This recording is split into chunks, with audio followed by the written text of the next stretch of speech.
सुरुवातीला एक महत्त्वाची बातमी। नुकसानग्रस्त शेतकऱ्यांना पैसे जमा होण्यास सुरुवात झालेली आहे। केवायसीची अट रद्द केल्याने आता खात्यात पैसे जमा होऊ लागले। 480 कोटी रुपये वाटपास मंजुरी देण्यात आल्याचं समजतंय। अमरावती विभागातल्या अकोला, बुलढाणा, वाशिम आणि संभाजीनगर विभागातल्या जालना आणि हिंगोली या जिल्ह्यांमध्ये मदत मिळणं सुरू झालेलं आहे। सर्व शेतकरी बांधवांसाठी महत्त्वपूर्ण अपडेट। गुढीपाडवा झाला, परंतु गुढीपाडव्याच्या निमित्त एक बैठक पार पडली। त्या बैठकीमध्ये सर्व शेतकरी बांधवांसाठी आनंदाचा निर्णय सरकारने घेतलेला आहे। बघा, महाराष्ट्र राज्यातील आता सर्व शेतकरी बांधवांच्या डोक्यावरून ताणतणाव दूर झाला आणि सरकारकडून खूप मोठी मदत आता सरकारने इथं सर्व शेतकऱ्यांना दिलेली आहे। म्हणजेच बघा, पीक विमा नक्की कधी मिळणार तुम्ही अक्षरच इथं डोळ्यानं पाहून घ्या, कारण की सर्व शेतकऱ्यांना आता पीक विमा कोणत्या तारखेपासून मिळणार यासाठी सर्व सिलेक्ट जिल्हे सरकारने आता पात्र करून टाकलेले आहे। बघा, नांदेड, बीड, जालना, लातूर, हिंगोली, परभणी, नागपूर, चंद्रपूर, सोलापूर, कोल्हापूर अशा प्रत्येक जिल्ह्यांना सर्वांनी आता इथं पीक विमा मिळणारच आहे। सरकारने सिलेक्ट करून टाकलेला आहे। संपूर्ण डिटेलमध्ये माहिती सांगतो की कोणकोणत्या जिल्ह्यांमध्ये हेक्टरी प्रमाणे तुम्हाला किती रुपये तुम्हाला मिळणार आहे। संपूर्ण काही डिटेलमध्ये माहिती आजच्या व्हिडिओमध्ये आज आपण जाणून घेणार आहे। परंतु आपल्या चॅनलवरती जर का तुम्ही पहिल्यांदा आला असाल तर या चॅनलला सबस्क्राईब करून साईडला दिलेल्या बेल नोटिफिकेशनला नक्की प्रेस करून ठेवा।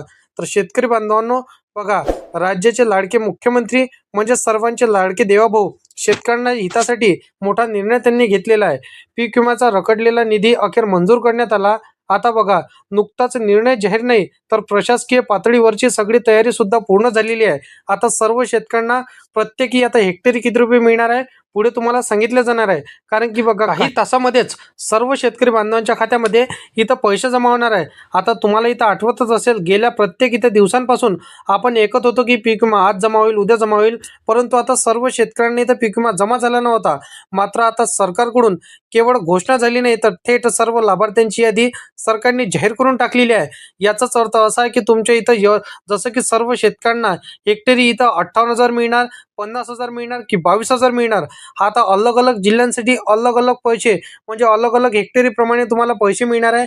याची यादी सरकारने प्रसिद्ध केलेली आहे। समोर पुढे तुम्हाला व्हिडिओमध्ये सांगितलं जाणार आहे, फक्त शेवटपर्यंत नक्की पाहत चला, कारण की पीक विम्याचा गंभीर प्रश्न आता सरकारने सोडवलेला आहे। सरकारने अधिकृतपणे जाहीर केलेली माहिती असून ह्या निधीची प्रक्रिया, वाटपाचं वितरण हे सरकारने सुरू केलेले आहे। आता पैसे येताना कोणतीच काळजी तुम्हाला घ्यायची नाही। नेमकं किती तिथं तुमच्या मोबाईलमध्ये इथे SMS येऊ शकतो, फक्त तुमच्या बँकेच्या खात्याला मोबाईल नंबर लिंक असेल तरच।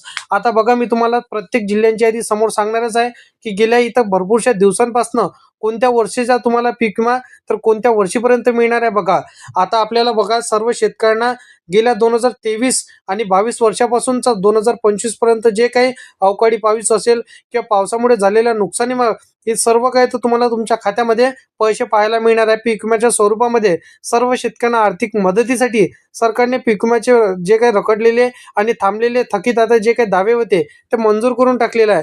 आजपासून संपूर्ण महाराष्ट्र राज्यात एकाच वेळी पैसे वाटप केले जातील नाही, कारण की बघा, हे वितरण टप्प्याटप्प्याने सरकार सुरू करणार आहे। पहिला टप्पा आता सुरू झालेला आहे। पहिल्या टप्प्यातील ठराविक 12 जिल्ह्यांचा समावेश सरकारने केलेला आहे। तब्बल 3 टप्प्यांमध्ये सर्व शेतकरी बांधवांना पैसे इथं क्रेडिट होणार आहे। म्हणजेच पहिल्या टप्प्यातील कोणकोणते जिल्हे सरकारने पात्र केलेले आहे नक्कीच तुम्हाला बघून घ्यायचं आहे, कारण की सर्व शेतकऱ्यांची यादी आणि जिल्ह्यांची यादी सरकारने जाहीर करून टाकलेली आहे। हा व्हिडिओ फक्त शेवटपर्यंत पाहत चला, कारण की बघा, तुमचं जर का शेती पिकाचं मोठं नुकसान इथं झालं असेल तर नम्र विनंती आहे, फक्त शेवटपर्यंत पाहत चला। आनंदच आनंद तुम्हाला आजच्या व्हिडिओमध्ये पाहायला मिळणार आहे। बघा, 12 जिल्ह्यांची यादी मी तुम्हाला पहिल्या टप्प्यातील सांगतो। बघा, चंद्रपूर, नागपूर, वाशिम, यवतमाळ, जालना, बीड, परभणी, लातूर, हिंगोली, त्यानंतर बघा छत्रपती संभाजीनगर, नांदेड, अमरावती, अकोला या जिल्ह्यांमध्ये पहिल्या टप्प्यातील तुम्हाला पैसे मिळणार आहे।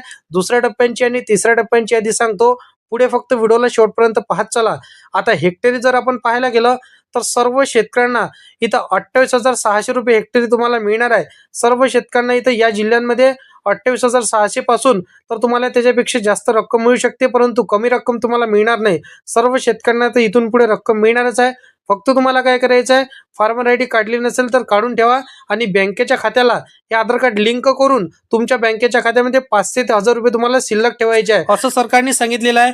कारण की भरपूरशा शेतकऱ्यांचं खातं उघडलेलं आहे, त्यांच्या बँकेच्या खात्याला आधार कार्ड लिंक आहे, परंतु जर आपण पाहायला गेलं तर त्यांचं बँक अकाउंटमध्ये 1 रुपया सुद्धा सरकारने म्हणजे त्यांनी ठेवलेला नाही आणि सरकार जेव्हा टाकायला जातो तेव्हा त्यांच्या खात्यामध्ये पैसे पोहोचत नाही. तर हे मुख्य कारण तुम्हाला म्हणजे तुमचं खातं चालू ठेवायचं आहे, जेणेकरून तुमच्या खात्यापर्यंत 100% पैसे पोहोचू शकेल. आता जर आपण पाहायला गेलं तर काही शेतकऱ्यांना आता इथं कधी पैसे मिळणार, कारण की बघा राज्याचे मुख्यमंत्री देवेंद्र फडणवीस यांनी या संदर्भातील महत्त्वपूर्ण निर्णय घेतलेला आहे. अतिवृष्टीमुळे जर का तुमचं नुकसान झालं होतं तर तुम्हाला त्याचा मोबदला पीक विम्याच्या स्वरूपामध्ये थेट तुमच्या बँकेच्या खात्यामध्ये डायरेक्ट बेनिफिट ट्रान्सफर डीबीटी प्रणालीच्या माध्यमातून पैसे क्रेडिट होणार असं सरकारने सांगितलेलं आहे. शेतकरी बांधवांनो, तुम्हाला बघा सरकारने आता हे माहिती तर दिली तर 30 मार्च 2026 पर्यंत तुमच्या खात्यामध्ये हे पैसे 100% येऊन जाणार. फक्त तुम्हाला काळजी करायची नाही, चिंता करायची नाही आणि 100% हे तुमच्या खात्यामध्ये पैसे येऊनच जाणार आहे. तर बघा हा वाटप आता तुम्हाला कधीपासून होणार तर 23 मार्च 2026 पासून याचा वाटप सरकार सुरू करणार आहे. तर तुमच्या बँकेच्या खात्याला आधार कार्ड लिंक असायला पाहिजे, डीबीटी हे इनेबल असायला पाहिजे, ऍक्टिव्ह असायला पाहिजे, तरच तुमच्या खात्यामध्ये हेक्टरी 50,000 रुपयापर्यंत तुम्हाला रक्कम मिळू शकतो. फक्त तुमच्या नुकसानीवर हे अवलंबून असणार आहे की तुमच्या खात्यामध्ये हेक्टरी सरकार किती पैसे टाकणार आहे. बाकी अशा पद्धतीची माहिती आहे, शेती संदर्भातील हर एक योजनांची माहिती आणि शासकीय योजनांची माहिती सर्वात अगोदर जर का तुम्हाला पाहायची असेल तर आताच्या चॅनलला सबस्क्राईब करून साईडला दिलेल्या बेल नोटिफिकेशनला नक्की प्रेस करून ठेवा. तर शेतकरी बांधवांनो, चला भेटूया नेक्स्ट व्हिडिओमध्ये.